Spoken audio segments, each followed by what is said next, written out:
The autumn mist clung to the rolling hills of Tennessee like a shroud, wrapping around the modest plantation house where Jeremiah Whitmore believed himself to be a righteous man. The year was 1786, and the newly formed state still bore the scars of revolution, though for some, freedom remained an elusive dream. Every evening, as the sun dipped behind the oak trees that lined his property, Jeremiah would gather his household for prayer. The ritual was sacred to him, a demonstration of his Christian devotion, and he believed divine protection over his land and chattels.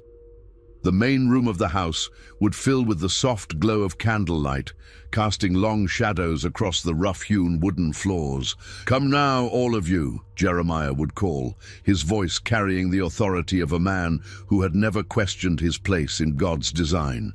His wife, Martha, would emerge from the kitchen, wiping flour from her hands. Their two children, Samuel and Rebecca, aged 12 and 10 respectively, would reluctantly abandon their evening chores. But it wasn't just the Whitmore family who attended these nightly devotions. Standing along the walls, forbidden to sit, were the 5 souls that Jeremiah owned as property. Among them was a young woman of perhaps 20 years, known only as Grace, a name given to her by her previous master, not chosen by herself. Her real name, the one whispered by her mother in a language now forbidden, had been buried along with her childhood. Grace stood with her hands clasped before her, her dark eyes fixed on the wooden floor. To those who bothered to look, she appeared the picture of Christian submission. Jeremiah often pointed to her as an example of how proper religious instruction could civilize even the most savage soul. What he failed to see was the way her jaw tightened during his lengthy sermons, or how her fingers would curl into fists when he spoke of divine providence and the natural order of things. The other slaves, old Moses, barely 50 but aged beyond his years, Sarah, a woman of middle age whose children had been sold away, and the 2 young men, Thomas and Benjamin.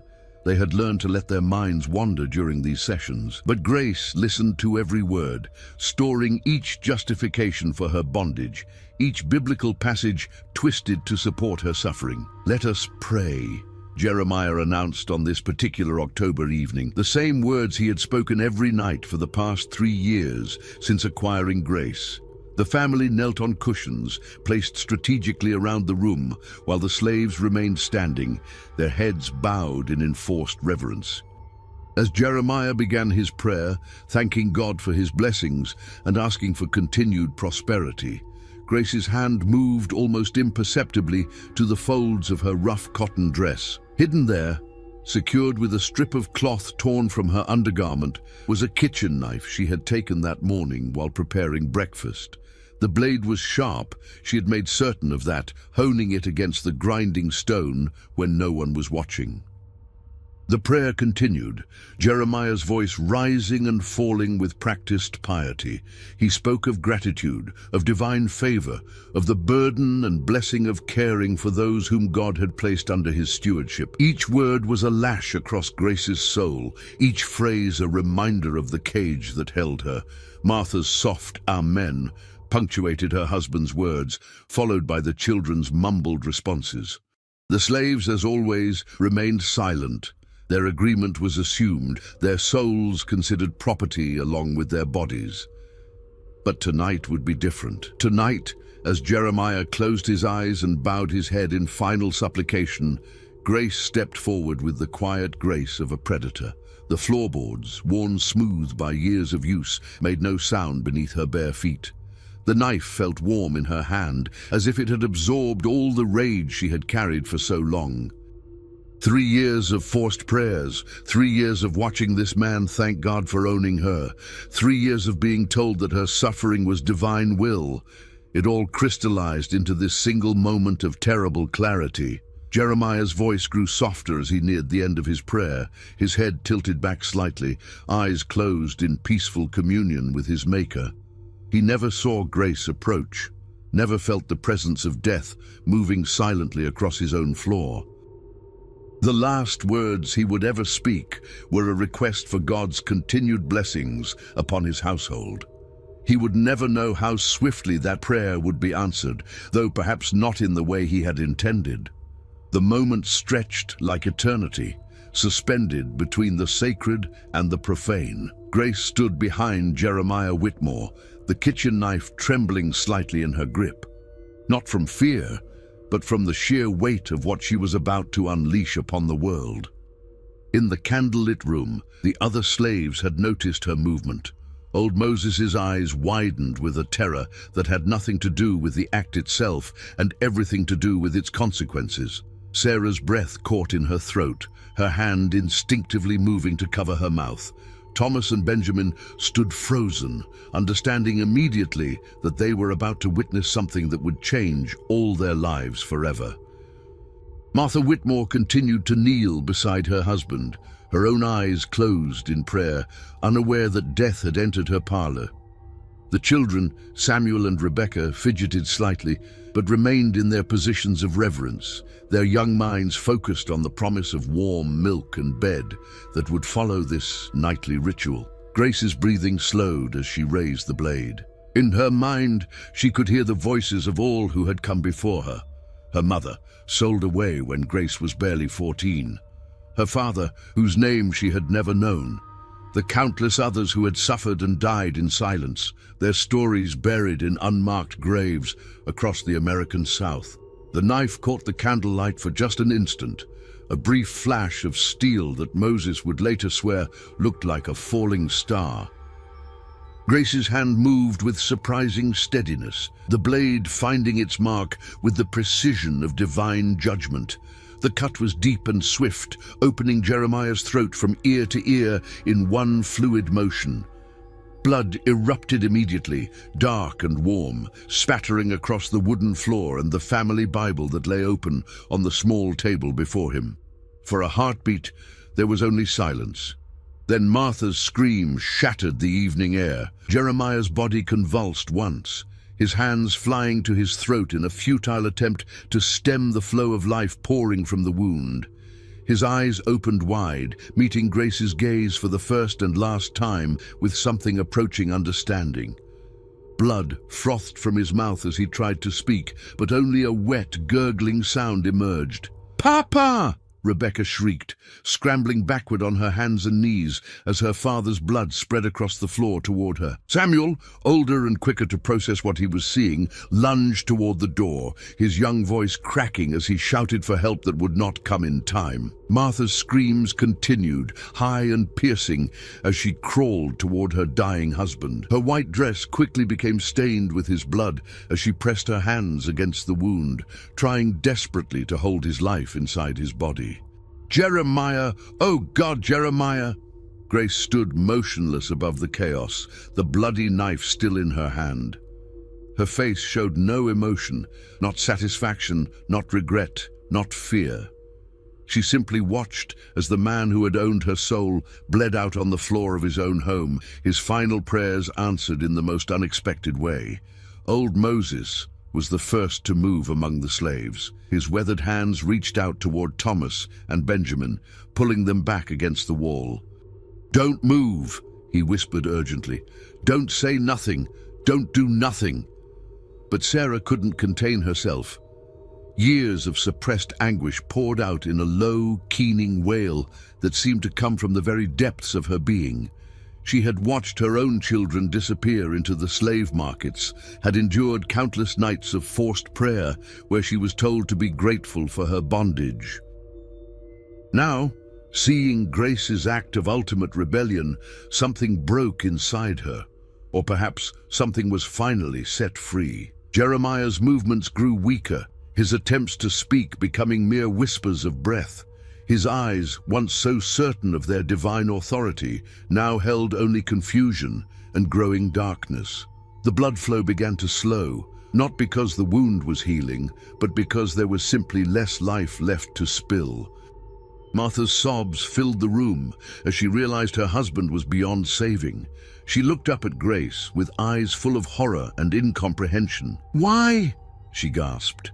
"He was good to you. He brought you to God. He saved your soul." Grace finally spoke, her voice steady and clear despite the magnitude of what she had done. "My soul was never his to save." The words hung in the air like smoke from the guttering candles. Outside, the Tennessee night continued its peaceful progression, unaware that in one small plantation house, the natural order of things had just been violently overturned. Jeremiah Whitmore drew his last breath as the clock on the mantel chimed 9 times, marking not just the hour, but the end of one world and the beginning of another. The silence that followed Jeremiah's death was more terrifying than Martha's screams had been. It was the silence of a world suddenly turned upside down, where the unthinkable had become reality and no one knew what came next. Grace still held the knife, blood dripping steadily from its blade onto the wooden floor. The metallic scent filled the room, mixing with the smell of tallow candles and the lingering aroma of the evening meal. Martha knelt beside her husband's body, her white dress now crimson, her hands still pressed uselessly against his throat. Young Samuel had stopped his flight toward the door and now stood pressed against the wall, his face pale as moonlight. Rebecca continued to sob, her small body shaking with each breath. Both children stared at Grace with a mixture of terror and fascination, as if she had transformed before their eyes from a familiar presence into something otherworldly and dangerous. "What have you done?" Martha whispered, her voice barely audible. "What have you done to us?" Grace looked down at the woman who had been her mistress, who had supervised her daily labors and occasionally offered small kindnesses.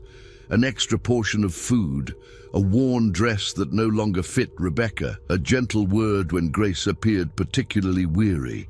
These gestures, once perhaps meant as Christian charity, now seemed like mockery in the face of the fundamental cruelty they had masked. "I have done what needed doing," Grace replied, her voice carrying a strange calm that unnerved everyone in the room. Old Moses stepped forward cautiously, his weathered hands extended in a gesture of peace. "Grace, child, you need to put down that knife. You need to think about what comes next." But Grace wasn't ready to think about consequences. For the first time in her life, she felt truly free, and the sensation was intoxicating.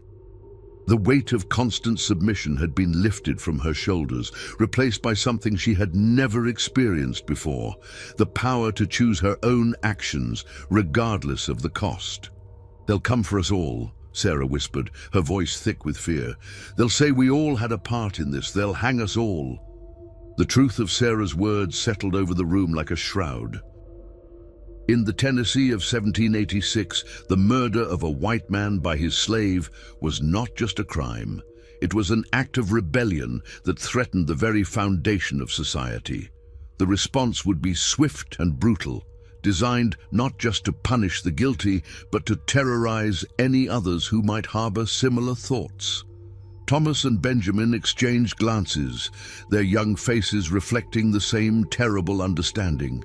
They had not raised a hand against their master, had not even known what Grace planned, but their skin color would make them complicit in the eyes of the law. "We have to run," Benjamin said suddenly, his voice cracking with urgency. "All of us. We have to run now, before anyone comes looking." "Run where?" Moses asked, his tone heavy with the wisdom of years. "You think there's anywhere in this territory where they won't find us? You think there's anywhere we can go where the color of our skin won't mark us as fugitives?" Grace finally lowered the knife, though she didn't release it entirely. "I'm not running," she said quietly. "I'm done running from what I am, from what I've done, from what I believe." Martha looked up at her with streaming eyes. "You believe in murder? You believe in destroying families?" "I believe in justice," Grace replied. "I believe that no man has the right to own another's soul. I believe that your husband's prayers were an abomination before God, thanking the Almighty for the privilege of keeping human beings in chains." The words struck Martha like physical blows.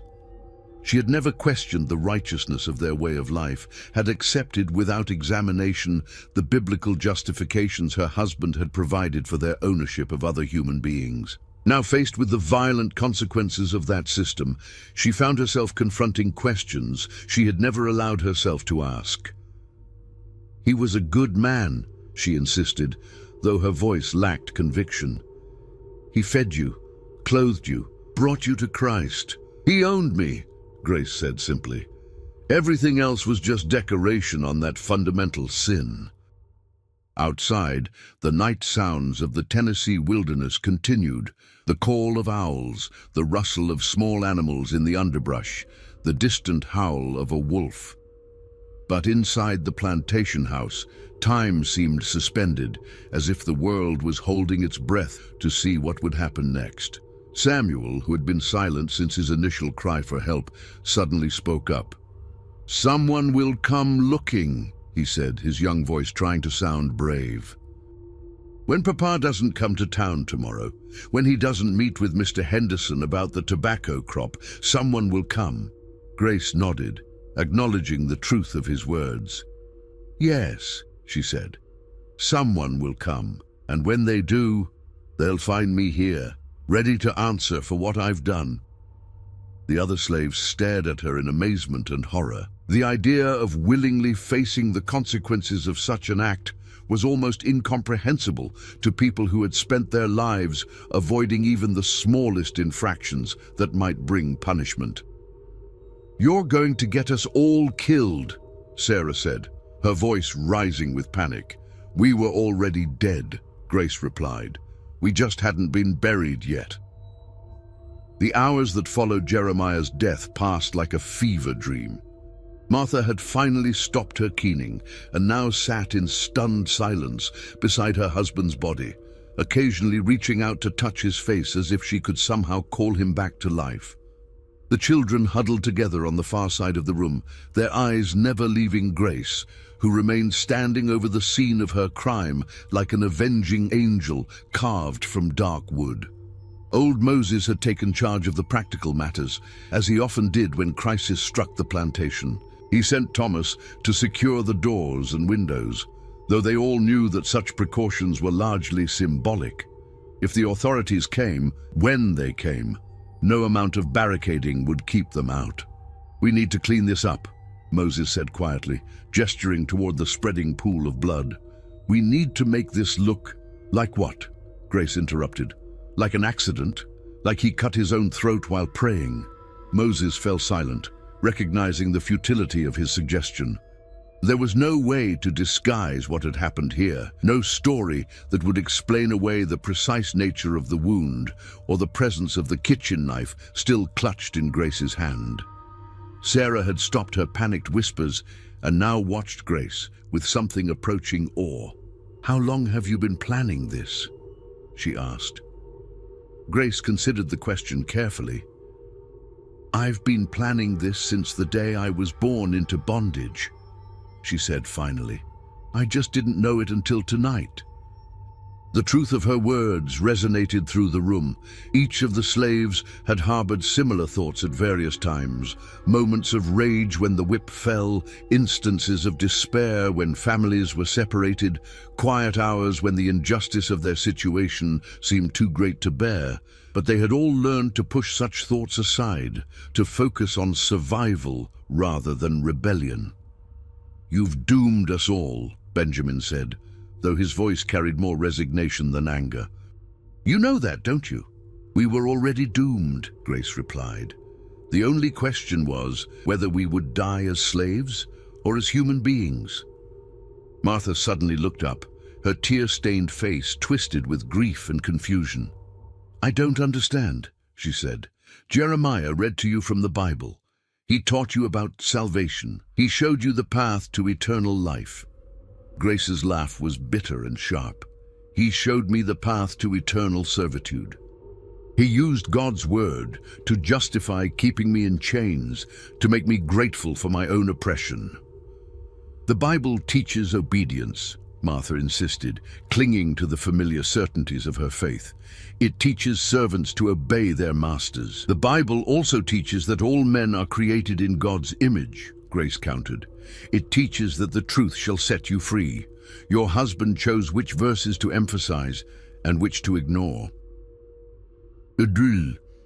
The theological debate felt surreal in the presence of Jeremiah's cooling corpse, but it was a conversation that had been building for years.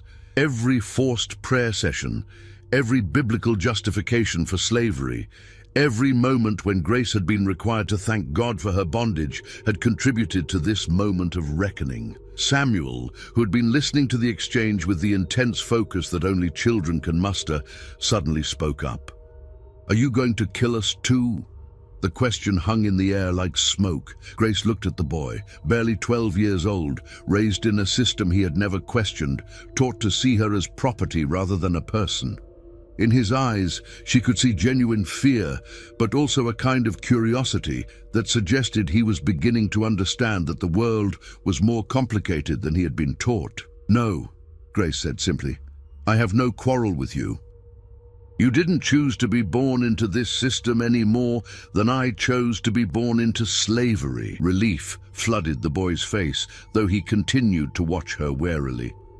Rebecca, younger and less able to process the complexities of the situation, simply continued to cry softly. "But you'll tell them what happened," Martha said. "When they come, you'll tell them that I killed my husband." "I'll tell them the truth," Grace replied. "That a slave named Grace killed her master because she could no longer bear to live as property." The simplicity of her statement was somehow more terrifying than any elaborate justification might have been.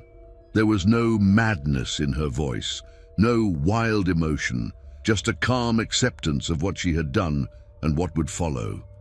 Thomas, who had been silent since securing the house, finally spoke. "They'll make an example of you," he said. "They'll make it slow and public so that every slave in Tennessee knows what happens to those who raise their hand against their masters." Grace nodded. "I know." "Then why?" Sarah asked, her voice breaking. "If you knew what would happen, why did you do it?" Grace was quiet for a long moment, looking around the room at the faces, black and white, young and old, all staring at her with varying degrees of fear, confusion, and desperate need for understanding. "Because," she said finally, "there are some things worse than death, and living as less than human is one of them." Outside, the first pale light of dawn was beginning to creep across the Tennessee sky, bringing with it the promise of discovery and the certainty of consequences that none of them could escape. The morning light filtered through the windows of the Whitmore house, illuminating a scene that would haunt the survivors for the rest of their lives. Jeremiah's body lay where he had fallen, his blood now dark and congealed on the wooden floor. The smell of death had begun to mingle with the familiar scents of the household, creating an atmosphere of wrongness that seemed to permeate every corner of the room. Grace had finally released the knife, setting it carefully on the table beside the family Bible. The juxtaposition was not lost on anyone present, the instrument of violence resting beside the holy book that had been used to justify so much suffering. She sat now in Jeremiah's own chair, a transgression that in normal circumstances would have earned her a severe beating. Martha had moved away from her husband's body, unable to bear the sight any longer. She sat with her children, holding them close, while her mind struggled to process the magnitude of what had occurred. The woman who had served her breakfast that very morning, who had tended to her household needs with apparent docility, had revealed herself to be capable of calculated murder. "Someone's coming," Thomas announced from his position by the window. In the distance, a cloud of dust marked the approach of riders, 3 men on horseback, moving at a steady pace toward the plantation. Old Moses felt his heart sink. "That'll be Henderson and the others," he said. They were supposed to meet with Master Jeremiah about the tobacco harvest. The approaching men were neighbors and business associates, pillars of the local community who would not take kindly to finding their friend and fellow planter murdered by his own property. Their response would be swift and brutal, guided by both grief and the need to maintain the social order that kept them in power. "Grace," Moses said urgently, You still have time to run. Take to the woods, head north. Maybe you can reach the territories where—" "No," Grace interrupted, her voice calm and resolute. "I told you before, I'm done running. I'm done hiding from what I am and what I've done." Sarah began to weep again, understanding that Grace's decision would likely doom them all. In the aftermath of a slave rebellion, even the most innocent would be viewed with suspicion. The fact that they had been present when their master was killed, that they had not prevented it or immediately raised an alarm, would be seen as evidence of complicity. The sound of hoofbeats grew louder, and soon voices could be heard outside, men calling out greetings to Jeremiah, expecting him to emerge from the house to welcome them as he always did. When no response came, the tone of their calls changed, becoming concerned and then urgent. "Jeremiah! Whitmore, you in there?" Martha looked at Grace with desperate eyes. "Please," she whispered, "tell them it was an accident. Tell them he fell on the knife. Tell them anything but the truth." Grace met her gaze steadily. "The truth is all I have left," she said. "I won't dishonor it now." Heavy footsteps approached the front door, followed by loud knocking. "Jeremiah! Martha! Open up!" When no answer came, the men outside began to force the door.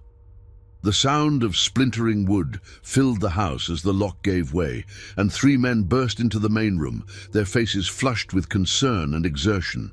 The first through the door was James Henderson, a prosperous planter whose own holdings bordered the Whitmore property.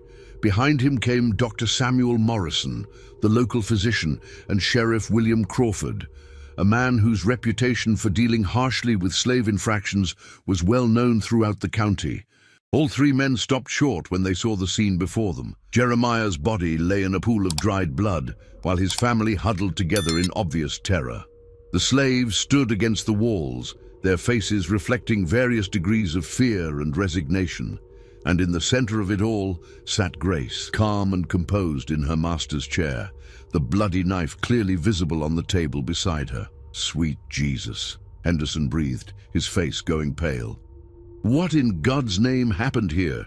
Sheriff Crawford's hand moved instinctively to the pistol at his side as his eyes swept the room, taking in every detail. His gaze lingered on Grace, noting her position and demeanor with the practiced eye of a man accustomed to reading guilt and innocence in human faces. "Mrs. Whitmore," Dr. Morrison said gently, approaching Martha and the children. "Are you hurt? Are the children harmed?" Martha shook her head, unable to speak through her tears. Samuel, showing more composure than his mother, pointed toward Grace. "She killed Papa," he said, his young voice steady despite the tremor in his hands. "She cut his throat while he was praying." The 3 men turned to stare at Grace, who met their gazes without flinching. In her eyes, they saw no remorse, no fear, no attempt at deception, only a calm acceptance that was somehow more unsettling than any display of emotion might have been. "Is this true?" Sheriff Crawford demanded, his voice tight with controlled rage. "Did you murder your master?" Grace stood slowly, her movements deliberate and dignified. "I killed Jeremiah Whitmore," she said clearly. "I killed him because he owned me, and I could no longer bear to be owned." The simple honesty of her confession struck the room like a physical blow. Henderson staggered backward, his face flushing with anger and disbelief. "Doctor!" Morrison crossed himself, muttering a prayer under his breath. Sheriff Crawford's hand tightened on his weapon, though he made no move to draw it. "You confess to murder?" Crawford asked, as if he couldn't quite believe what he was hearing. "I confess to justice," Grace replied. "I confess to reclaiming my humanity from a man who sought to own my very soul." The words hung in the air like a challenge, forcing everyone present to confront the fundamental contradictions of their society. Here was a woman who had committed the ultimate crime against the social order, yet who spoke with a moral clarity that was difficult to dismiss. Henderson found his voice first.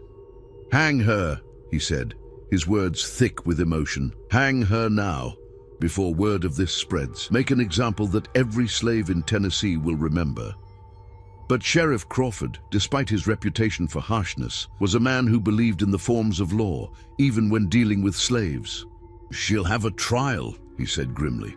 "Quick and public, so everyone can see that justice is done." Grace nodded, as if she had expected nothing less. "I'm ready," she said simply. As the sheriff moved to place her in chains, Grace looked around the room one last time, her gaze touching each face, the terrified slaves who would likely share her fate, the grieving family whose world she had shattered, the angry white men who saw her as a threat to everything they held dear. In that moment, she felt something she had never experienced before, the weight of her own choices, freely made. Whatever came next, she would face it as a human being, not as property. The courthouse in Nashville was packed beyond capacity, with people spilling out onto the streets and pressing against the windows to catch a glimpse of the proceedings. Word of Grace's crime had spread like wildfire throughout Tennessee and beyond, drawing spectators from hundreds of miles away.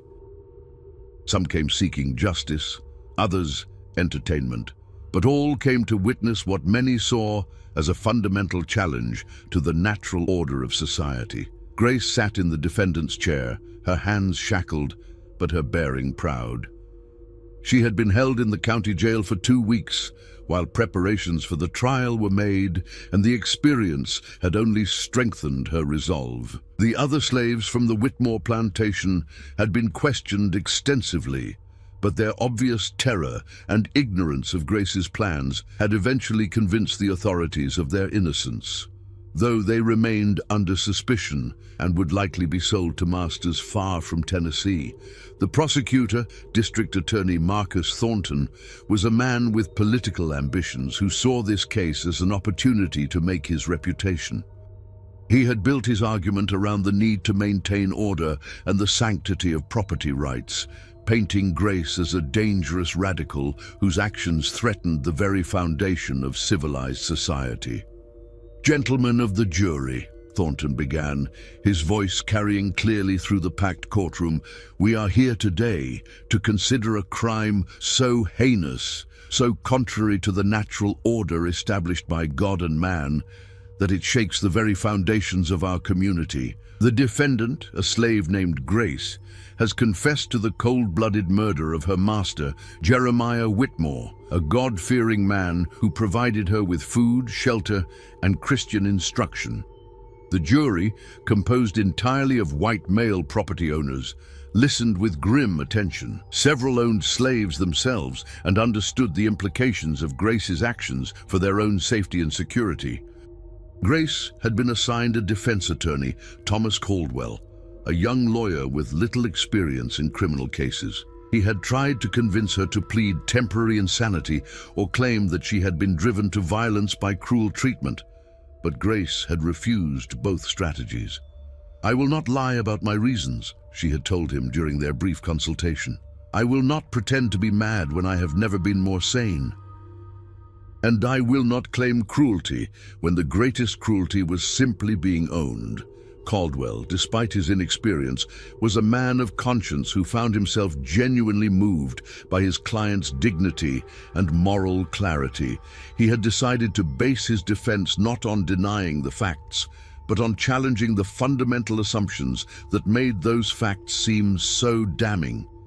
When his turn came to address the jury, Caldwell stood slowly, his young face grave with the weight of what he was about to attempt. "Gentlemen," he began, "I will not insult your intelligence by denying that my client killed Jeremiah Whitmore. She has confessed to that act openly and without reservation. But I ask you to consider not just what she did, but why she did it, and what her actions reveal about the system that drove her to such desperate measures." A murmur of disapproval rippled through the courtroom. This was not the kind of defense anyone had expected, an attack on slavery itself rather than a plea for mercy.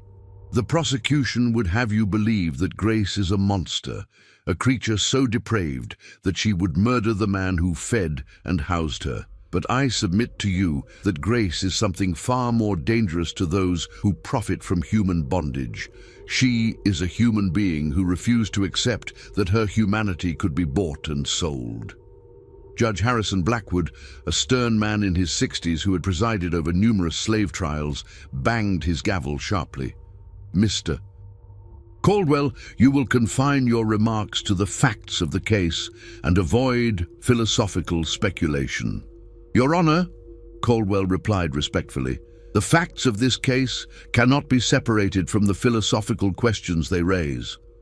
When we ask why Grace killed her master, we must examine the relationship between master and slave, and whether that relationship is consistent with the principles upon which our nation was founded. The judge's face darkened, but before he could respond, Grace herself stood up. The courtroom fell silent as she looked around at the sea of white faces, most hostile, some curious, a few showing signs of uncertainty. "May I speak?" she asked, her voice clear and strong. "Slaves do not address the court," Judge Blackwood said sharply. "I am not speaking as a slave," Grace replied. "I am speaking as a human being who stands accused of a crime." The distinction was subtle but profound, and it sent a ripple of unease through the courtroom. By refusing to accept the label of slave, Grace was asserting a fundamental equality that challenged the very basis of the legal system that was trying her. "You will sit down and remain silent," the judge ordered, but Grace remained standing. "I killed Jeremiah Whitmore," she said, her voice carrying to every corner of the packed courtroom. "I killed him because he claimed to own my soul, and I could no longer bear that blasphemy. I killed him because he used God's word to justify keeping me in chains, and I could no longer listen to such perversion of divine truth." "Bailiff!" Judge Blackwood shouted, but Grace continued speaking, her words cutting through the chaos like a sword. "I killed him because I am a human being, created in God's image, and no man has the right to own what God has made free. I killed him because I would rather die as a human than live as property." The bailiff reached her then, roughly forcing her back into her chair, but the damage was done. Her words had been heard by everyone present, and they would be repeated and debated long after the trial was over. The prosecution called several witnesses. Martha Whitmore, who testified through her tears about her husband's kindness and Christian character. The neighbors who had discovered the body. The sheriff who had arrested Grace. All painted a picture of a brutal and unprovoked attack on a righteous man. But when Dr. Morrison took the stand, Caldwell's cross-examination revealed something unexpected. "Doctor," Caldwell asked, "in your examination of the deceased, did you find any evidence of disease or injury that might have affected his treatment of his slaves?" "I object," Thornton said quickly. "The victim's health is not relevant to this case." "Your Honor," Caldwell replied, "if we are to understand the relationship between the defendant and the deceased, we must examine all aspects of that relationship." Judge Blackwood considered for a moment, then nodded. "I'll allow it, but keep it brief." Dr. Morrison shifted uncomfortably in his chair. "I did find evidence of certain conditions that might have affected Mr. Whitmore's temperament." "What kind of conditions?" "He suffered from what we call melancholia, and he had been taking laudanum for chronic pain. These substances can sometimes cause unpredictable behavior." The revelation sent a murmur through the courtroom. If Jeremiah had been unstable or violent due to his medical conditions, it might provide some justification for Grace's actions. But Grace herself put an end to that line of defense. "He was not cruel to me in the way you mean," she said, ignoring her lawyer's frantic gestures to remain silent. "He never beat me or violated me. His cruelty was deeper than that. He tried to convince me that my bondage was God's will, that I should be grateful for my chains." The honesty of her statement was devastating to her own defense, but it also revealed the profound moral courage that had driven her to act. She would not allow even her victim to be slandered, even if it might save her life. As the trial continued, it became clear that the outcome was predetermined. The jury would convict. They had no choice, given the facts and the social pressures they faced.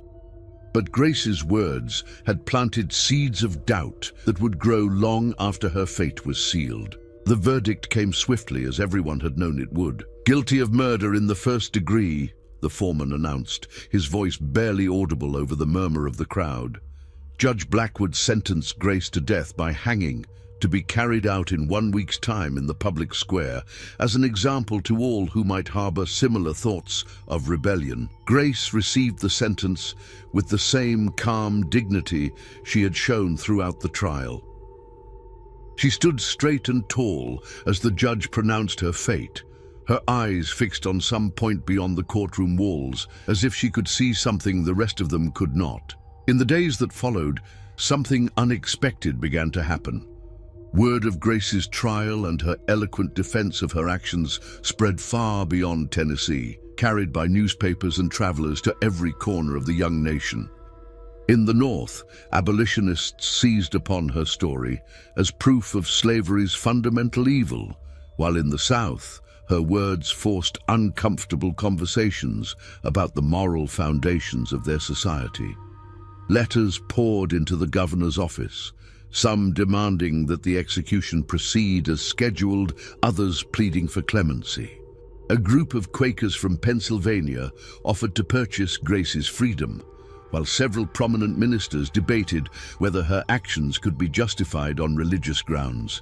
But Grace herself seemed uninterested in these efforts on her behalf. When visitors came to her cell, journalists, ministers, curiosity seekers, she spoke with them freely about her beliefs and her reasons for acting as she had. But she never asked for their help in avoiding her fate. "Are you not afraid to die?" asked Reverend Samuel Hopkins, a prominent abolitionist minister who had traveled from Boston to meet her. Grace considered the question carefully. "I have been dead for 20 years, she said finally. "What you call death is simply the end of that long dying. For the first time in my life, I feel truly alive." The Reverend was struck by the profound peace in her voice. "Do you believe God will forgive you for taking a life?" "I believe God will judge me for the totality of my actions and my heart," Grace replied. "I killed one man who claimed to own me, but I freed one soul who belonged to God. I will let the Almighty decide which weighs more heavily in his scales." On the morning of her execution, a crowd of nearly 1,000 people gathered in the public square. Some came to see justice done, others to witness what they saw as martyrdom. The atmosphere was tense, with groups of supporters and opponents eyeing each other warily while sheriff's deputies maintained order. Grace was brought from her cell in a simple white dress that had been provided by a group of local women who, despite their disapproval of her actions, felt that she should meet her end with dignity. She walked to the scaffold with steady steps, her head held high, showing no sign of fear or regret. Sheriff Crawford, who had grown to respect Grace's courage despite his disapproval of her crime, offered her the traditional opportunity to make a final statement. She accepted, stepping forward to address the crowd that had gathered to watch her die. "I stand before you today not as a slave, but as a human being," she began, her voice carrying clearly across the square. "I am about to pay the ultimate price for asserting my humanity, and I do so willingly." The crowd fell silent, even those who had come to jeer finding themselves moved by her dignity and composure. "I do not ask for your forgiveness, for I have done nothing that requires it. I do not ask for your pity, for I am not to be pitied. I ask only that you remember that every person you see in chains is a human being, created in God's image, deserving of the freedom that you claim as your birthright." She paused, looking out over the sea of faces, white and black, young and old, hostile and sympathetic. "I killed Jeremiah Whitmore because he owned me, and I could no longer bear to be owned. I die today because I chose to be human rather than property. If that is a crime, then I am guilty. If that is justice, then I am content." As the noose was placed around her neck, Grace closed her eyes and began to recite the 23rd Psalm, her voice strong and clear. "The Lord is my shepherd, I shall not want. He maketh me to lie down in green pastures." The crowd joined in, their voices creating a strange harmony that seemed to transform the execution into something approaching a religious service. Even those who had come to celebrate her death found themselves moved by the power of the moment.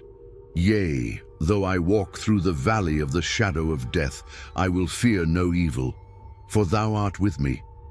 When the trap door opened and Grace's life ended, a profound silence fell over the square.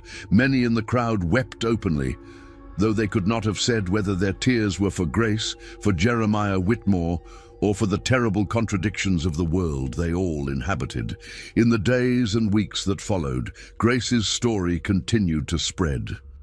Her words were quoted in newspapers and from pulpits, her example cited by both abolitionists and defenders of slavery, though for very different reasons.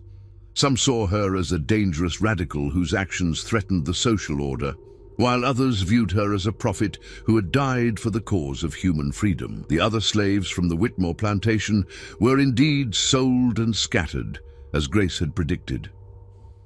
Old Moses was purchased by a planter in Georgia, where he lived out his remaining years, telling anyone who would listen about the woman who had chosen death over bondage. Sarah was bought by a family in Alabama, and though she never spoke openly about what she had witnessed, she passed the story down to her children and grandchildren as a reminder that freedom was worth any price. Martha Whitmore eventually remarried and moved to Kentucky, but she never forgot the night when her world was turned upside down by a woman who refused to accept that her humanity could be owned. In her private moments, she found herself questioning the assumptions she had never examined before, wondering whether Grace might have been right about the fundamental evil of slavery. The Whitmore plantation was sold and eventually abandoned, but locals claimed that on quiet nights you could still hear the sound of prayers being offered in the old house, though whether they were the prayers of the master or the slave, no one could say. Grace's grave was unmarked, as was the custom for executed criminals, but flowers appeared there regularly, left by unknown hands. Her name was not recorded in any official history of Tennessee, but it lived on in the whispered stories of those who understood that sometimes the greatest act of faith is the willingness to die for one's beliefs. In the end, Grace had achieved something that no amount of forced prayers or biblical justification could provide. She had died as she had chosen to live in her final moments, as a free human being, answerable only to God and her own conscience. Her legacy would outlive the institution she had died fighting against, a testament to the indomitable power of the human spirit to assert its dignity even in the face of overwhelming oppression. The Baptist slave who slit her master's throat during prayer had become something more than a murderer or a victim. She had become a symbol of the eternal struggle between those who would enslave and those who would be free. A reminder that the human soul cannot be owned, no matter how many chains are placed upon the body.